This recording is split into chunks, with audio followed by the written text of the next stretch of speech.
دوستو، ایسے حالات میں جب پوری طریقے سے مایوسی تھی، کہیں سے کوئی امید کی کرن نظر نہیں آتی تھی، ایسے میں سر سید احمد خان امید کی کرن بن کر کے ابھرے، تاریکیوں میں روشنی کا چراغ بن کر کے نکلے، اور انہوں نے امت کی ڈوبتی کشتی کو پار لگانے کے لیے اپنا تن من دھن سب کچھ قربان کر دیا۔ سر سید خود لکھتے ہیں کہ ایسا وقت تھا کہ کچھ سمجھ میں نہیں آتا تھا، اور ایسا لگتا تھا کہ اب شاید ہندوستان میں مسلمان پھر سے باوقار زندگی نہیں گزار سکتے، لیکن اور اس میں ان کو یہ بار بار یہ خیال آتا تھا کہ کیوں نہ ایسا کیا جائے کہ جو کچھ بھی اپنا سرمایہ بچا ہوا ہے اس کو لے کر کے جو ہے کسی دوسرے ملک میں جا کر کے شفٹ ہو جائیں اور وہاں پہ آرام کی زندگی گزاریں۔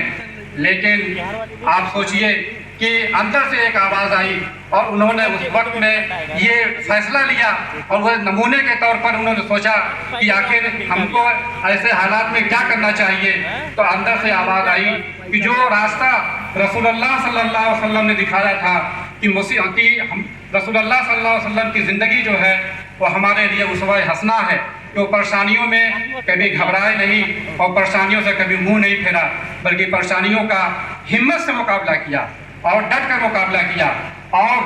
اپنے قوم کو جو ہے جو جہالت کی تاریکی میں ڈوبی ہوئی تھی اس کو جو ہے روشنی کے کنارے تک پہنچایا۔ وہیں سے ان کو ایک امید ملی، اور انہوں نے یہ تہیہ کیا کہ اب میں کہیں نہیں جاؤں گا، بلکہ یہیں پہ رہ کر کے اپنی قوم اور اپنی ملت کے لوگوں کے لیے کام کروں گا۔ اور وہیں سے پھر انہوں نے زندگی کا فیصلہ بدل کر کے اور اپنی قوم کو آگے بڑھانے کی کوشش شروع کر دی، اور آگے بڑھانے میں جو سب سے بنیادی چیز جو ان کو نظر آتی تھی وہ تھی تعلیم کا راستہ، وہ بھی وہ تعلیم جس کو حاصل کر کے جو ہے لوگ دنیا میں ترقی کر رہے تھے۔ وہ چاہتے تھے کہ جو پرانی تعلیم ہے اس سے وہ ہم کو حاصل ہو، لیکن اس تعلیم سے جو ہے دنیاوی ترقی نہیں حاصل کی جا سکتی۔ دنیاوی ترقی حاصل کرنے کے لیے ہمیں سائنس اینڈ ٹیکنالوجی کی تعلیم حاصل کرنی پڑے گی۔ دوستو، یہ اس مشن کو لے کر کے آپ دیکھیے کتنی انہوں نے صعوبتیں برداشت کی۔ آپ دیکھیے کہ انہوں نے اسباب بغاوت ہند لکھی، انہوں نے سائنٹیفک سوسائٹی قائم کی، انہوں نے جا کر کے سر ولیم میور کی کتاب کا جواب دیا، انہوں نے سیرت التفسیر لکھی، انہوں نے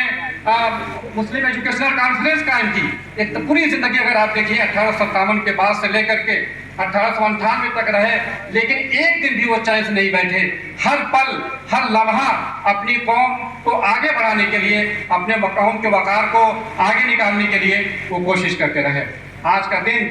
یقیناً جو ہے ہم علی کے لیے بہت مبارکباد ہے، اور ہم آج کے دن اپنے محسن قوم، اپنے بابائے ملت کو خراج تحسین پیش کرتے ہیں۔ بہت سارے مقررین ہیں، سب لوگ اپنے اپنے خیالات کا اظہار کریں گے۔ میں اس کڑی کو آگے بڑھاتے ہوئے